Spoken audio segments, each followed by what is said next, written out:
Mwaramutse canke mwiriwe nshuti bakunzi ba Rhapsody de Réalité, turi ku munsi wa kane igenekerezo rya 12 ukwezi ruhuhuma umwaka wa 2026. Ijambo ry'umunsi, itegeko ry'igice kibiri. Murashobora kujana nanje mu gitabo cyo gusubira mu vyagezwe ikigabane caho ca 21 umurongo waho wa 17. Ariko akwiye kwerekana umwana w'intabwa ko ari we mfura, avyerekanishe kumuha imigabane ibiri n'ivyo atunze vyose, kuko ari we mfura yiwe, ibigerewe imfura n'ivyiwe. Abantu benshi ntibatahura neza ico Bibiliya yita ingingo canke itegeko ry'igice kibiri. Dukurikije iyo ngingo, nimba umugabo afise abahungu 6 agomba kubasangiza itunga ryiwe, ategerezwa kurigabura mu bice ndwi bingana. Umuhungu wese aronka igice kimwe, ariko igice ca 7 gihabwa imfura. Ico gice c'inyongera gihabwa imfura nico bita igice kibiri. Ivyo ntibisigura ko aronse incuro zibiri z'ivyo se yarafise, ahubwo bisigura ko aronse igice kirenze ico abandi bahungu baronse. Igice kibiri cari uburenganzira bw'imfura, kikaba cari ikimenyetso c'iragi, ubuyobozi n'ububasha mu muryango. Uwaronka igice kibiri yamenyekanaga nk'umwuzukuru w'ukuri, kandi akaba ari we yaragwa izina n'ububasha bwa se. Murashobora kujana nanje mu itanguriro ikigabane caho ca 48 guhera ku murongo waho wa 5 gushika ku murongo waho wa 6. Bibiliya iratwereka neza ko Rubeni imfura ya Yakobo yari afise uburenganzira bwo kuronka igice kibiri, ariko yarabutitse kubera icaha yakoze. Iragi ryaciye rihabwa Yozefu biciye ku bahungu biwe Efurayimu na Manase. Nico gituma hari imiryango ibiri, Efurayimu na Manase, yitiriwe Yozefu aho kuba umuryango umwe gusa.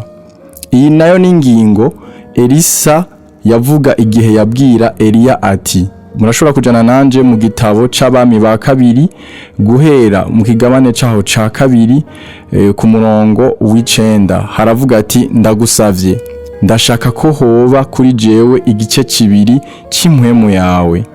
Ntiyariko arasaba kwakira incuro zibiri gusigwa kurusha Eliya, kuko ivyo bitashoboka, ahubwo yariko arasaba kuragwa ikibanza ca Eliya, akamubera umwigishwa mukuru nk'imfura mu bahanuzi. Igihe Eliya yajanywe mu ijuru n'ikarata y'umuriro, Elisa yaravyiboneye. Elisa arawutora.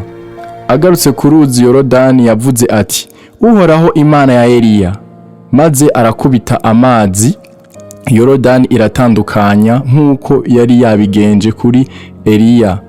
Abana b'abahanuzi babibonye ivyo, barunama imbere ya Elisa bavuga bati, impwemu ya Eliya iraruhukiye kuri Elisa. Murashobora kubisanga mu gitabo c'abami ba kabiri kigabane caho ca 2 ku murongo wa 15. Baremeye ko iyo mpwemu nyene, iyo nshingano nyene n'ububasha bwa gihanuzi vyari ubu kuri Elisa.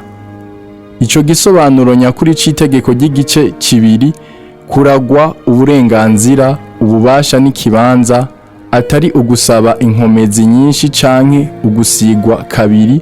Ivyo ntibibaho. Musanzwe mufise mpwemu yera aba muri mwebwe mu buryo bwuzuye. Haleluya. Isengesho.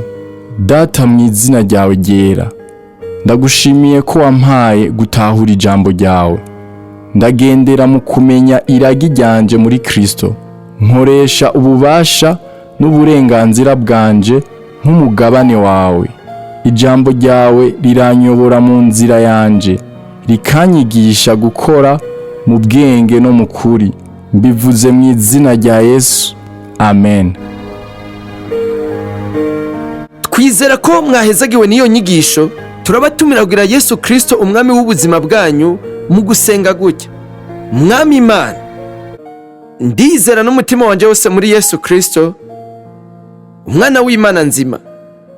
Ndizera ko yapfuye ku bwanje kandi ko Imana yamuzuye mu bapfuye.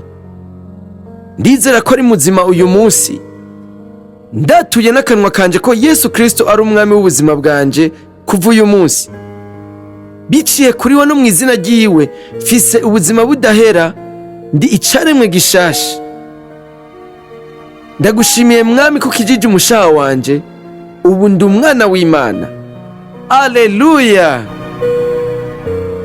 Turagukeje, ubu uri umwana w'Imana. Ukeneye impanuro zo gukura nk'umukristo, twakure kuri 61 40 ubusa ubusa 14.